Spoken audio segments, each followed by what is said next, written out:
welcome back to my channel.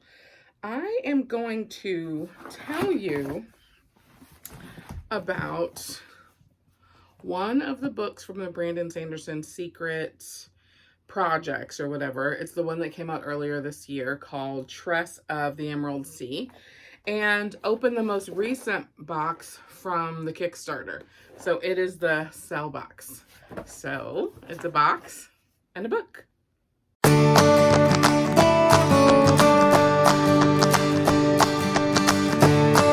As we all know, Brandon Sanderson did the most backed Kickstarter ever in the history of Kickstarter last year when he announced that through COVID, he had written 4 new secret project books. I believe that they're going to be all standalones, but basically he said anybody who, bids or joins the Kickstarter at the highest level gets all 4 books in the special edition, plus these boxes that come with stuff in them from the Cosmere. So, me having complete FOMO and knowing almost nothing about Brandon Sanderson at the time, did indeed join the Kickstarter at the highest level.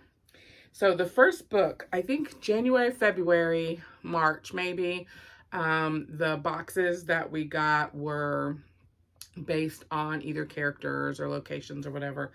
And then the first book came, and it was Tress of the Emerald Sea. And you can see that it is a gorgeous special edition. The regular edition is, on sale wherever, your favorite books are sold. And I actually used this version of the book as the reader copy, which is unheard of for me. Usually I would check it out from the library so that I wouldn't have to touch it that much. But I decided that I was being ridiculous by never reading the special edition books. So I did read this one. Brandon Sanderson says that he was inspired to write this book by the thought of The Princess Bride. So when Wesley goes off onto the ship and is kind of lost to Princess P. That's not her name. It's something dumb like that. Sweet Pea or Cutie Pea or whatever her name is. What if, in Brandon Sanderson's mind, he was thinking, what if she didn't just stay there and wait for him to come back or find her or whatever? What if she went off to find him first? And so this book is about Tress, who lives on an island, and the water of the world, or the seas of the world, are actually pods, little spores that erupt in different ways. So on the Emerald Sea, there's no water in the sea, everything is spores, and each sea is sort of like made up of a different kind of spore that does different things when it gets wet. She lives on an island, everything's covered in dust and gloom and whatever from wherever it's coming from, and she's in love with the merchant's son. He's a merchant or some sort of richer person than she is, and he gets sent off to get married, and Tress collects teacups, and he's going to send her a teacup every time he goes to a new kingdom and is able to fend off the possible bride. And when his teacups stop coming, she decides that she's going to go and rescue him from the Midnight Sea, I think it is. So this is all about the adventures. It's actually told, the narrator is Hoyd, so he is a reoccurring character in some of the other Cosmere books. And we learn that it's him fairly early. And he plays a role in kind of everything that happens. I really liked the book a lot. It's definitely, it fits right in with my 2023 pirate obsession, I think. She has to scheme her way onto a boat and, all of the things. And then there's a grand adventure. And then what happens when she finds her Wesley, and what happens next. So I won't spoil it for you, but I really enjoyed it. I really like Brandon Sanderson's writing. I think this one is especially fun. Like, it's lighthearted because of the narration, the character of the narrator. Um, and he's telling it like, let me tell you this thing that happened. So um, you know that at least he gets out of it, right? So I really liked it. I would recommend it to folks who enjoy fantasy adventure kind of books. I think she is young. She's probably 16 or 17, I think. I think younger kids would like it. There are gruesome parts, when there's killing and all of that, sort of like guts.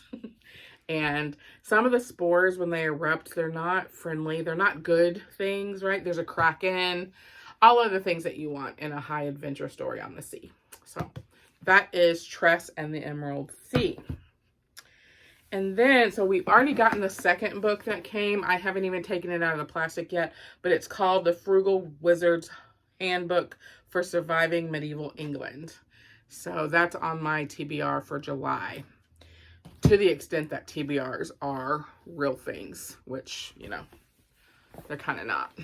So then I'll show you the most recent Brandon Sanderson. So this is the most recent Brandon Sanderson Kickstarter box. It is Sel, S-E-L, which is one of the planets, I think, that the Elantris books take place on. I have not read that series yet. The quote is, "There is beauty in every disaster if you are clever enough to find it." So let's see.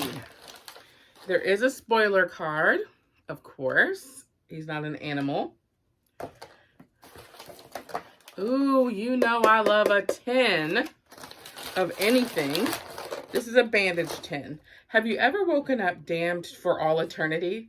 Elantrifix has you covered. Real Aeon power strengthens these bandages to help heal all physical woes. Now presented in a case meticulously engineered to keep precious healing power from escaping.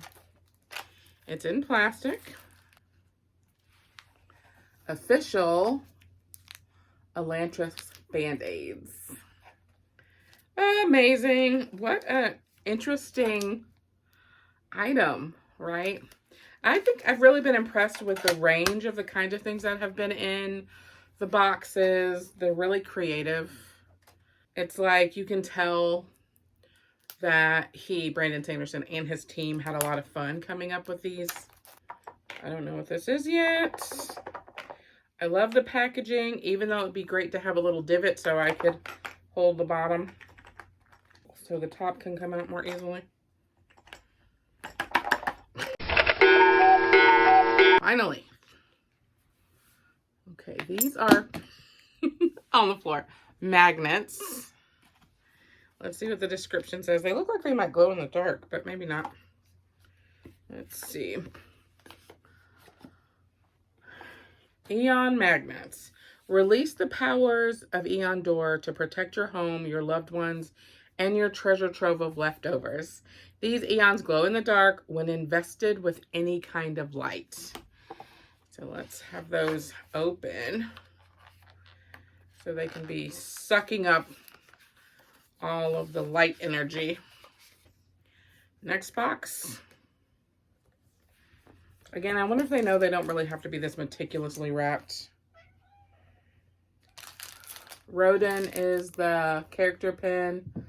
I really need to find a place to put all of the character pins so they can be sitting together. Let's see what the spoiler card says about the pin. He's shiny. He's determined. He survived the showed through sheer force of cheerfulness. It's Rodin, the Cosmere's quintessential optimist. These boxes are so annoying. Wax seal sets. Let's see what it is on the end. Mabel, get out of here. Still wrapped up. It's really heavy. The super cheap one I just recently got from Amazon was not this heavy. It's the Emperor Seal, wax and ink seals. You're cultured and classy. Your correspondence should be too. Seal important writs, missives, and royal decrees in wax with the soul stamp from the Emperor's soul.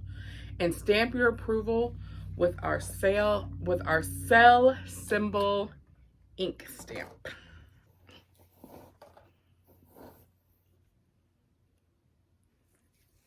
I have no idea which way it points. Okay, you can probably see Mabel, who loves a box and plastic.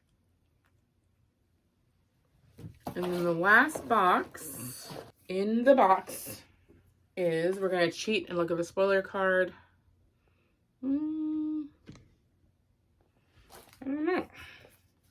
The thing about the wax seal, it says wax and ink seal. I can't talk. Seals. So maybe this is the ink one. Yep.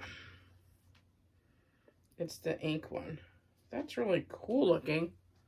But you can't tell what it looks like. And I don't think I have anything white besides the spoiler card, and I don't want to use that. The ink is red, which does seem like it would go along with an emperor, doesn't it? Because all the emperors are terrible. I can use the back of this book for no reason. I suck at wax seals, I can tell you that right now. But here's kind of almost what it's gonna look like. It is all the way around, but I was using a box that's not very sturdy. But it's really cute. I'm gonna use it. What am I gonna use it for? I don't know. But when I do, it's gonna be super cute. Okay, that's your update for the Brandon Sanderson Secret Projects wildly successful Kickstarter projects. I will catch you on the next one.